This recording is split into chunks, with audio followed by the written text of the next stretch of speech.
दोस्तों, एक समय की बात है।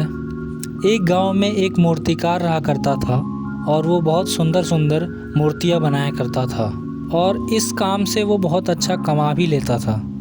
उसे एक बेटा हुआ। उस बच्चे ने बचपन से ही अपने पिता के पास मूर्तियां बनानी शुरू कर दी। धीरे धीरे उसने मूर्तियां बनाना सीख लिया। अब वो बहुत अच्छी मूर्तियां बनाया करता था और पिता अपने बेटे की इस कामयाबी पर बहुत खुश रहता था और गर्व महसूस करता था।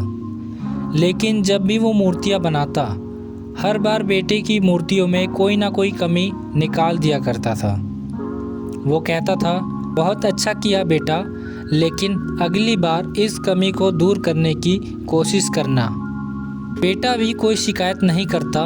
वो अपने पिता की इस सलाह पर अमल करते हुए अपनी मूर्तियों को बेहतर करता रहता।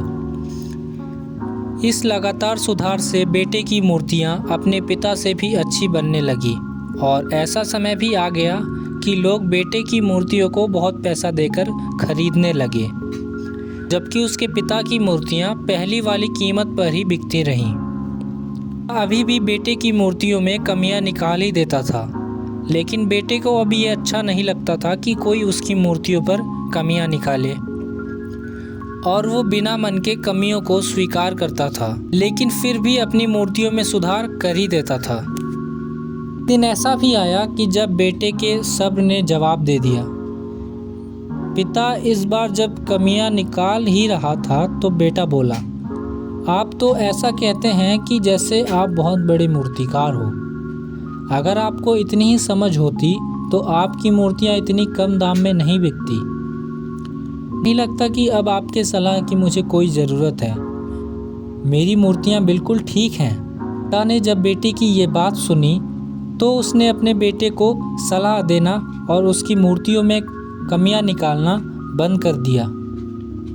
इन्हें तो वो लड़का खुश रहा, लेकिन फिर उसने ये महसूस किया कि लोग अब उसकी मूर्तियों की इतनी तारीफ नहीं किया करते हैं जितनी पहले किया करते थे, और उसके मूर्तियों के दाम बढ़ना भी बंद हो गए और उसकी बिक्री भी बहुत कम होने लगी। शुरू में तो बेटे को कुछ समझ नहीं आया, लेकिन फिर वो अपने पिताजी के पास गया और उनसे इस समस्या के बारे में सारी बात बताई।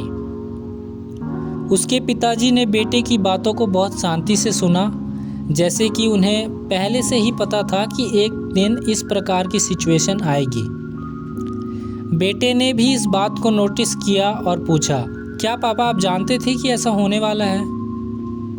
पिता ने हाँ में उत्तर दिया और बोला, आज से कई साल पहले मैं भी इस हालात से टकराया था।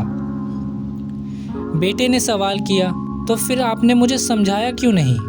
पिता ने जवाब दिया, क्योंकि बेटा तुम समझना ही नहीं चाहते थे। मैं जानता हूँ कि तुम्हारी जितनी अच्छी मूर्तियाँ मैं नहीं बनाता हूँ।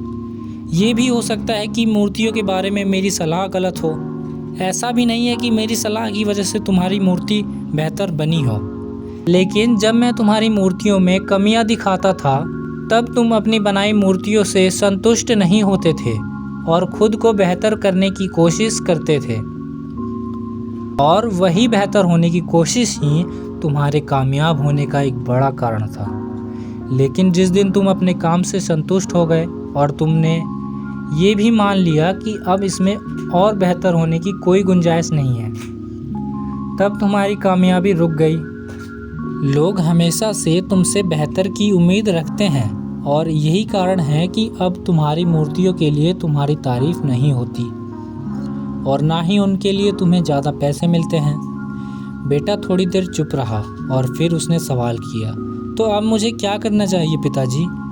पिता ने एक वाक्य में जवाब दिया, असंतुष्ट होना सीख लो। मान लो कि तुम में हमेशा बेहतर होने की गुंजाइश बाकी है। यही एक बात तुम्हें हमेशा आगे बढ़ने के लिए प्रेरित करती रहेगी, तुम्हें हमेशा बेहतर बनाएगी, तुम्हें हमेशा बेहतर बनाते रहेगी। कहानी का सार दिन के उजाले की तरह साफ है। इस संसार में कोई भी इंसान किसी भी काम में 100% उत्तम नहीं है। हर इंसान में कुछ ना कुछ कमी ज़रूर है। हमें इस कमी को अपने अंदर तलाश करनी चाहिए और इसे बेहतर बनाने की कोशिश करनी चाहिए। और इस कमी को तलाश करने के लिए हमें असंतुष्ट होना सीखना होगा।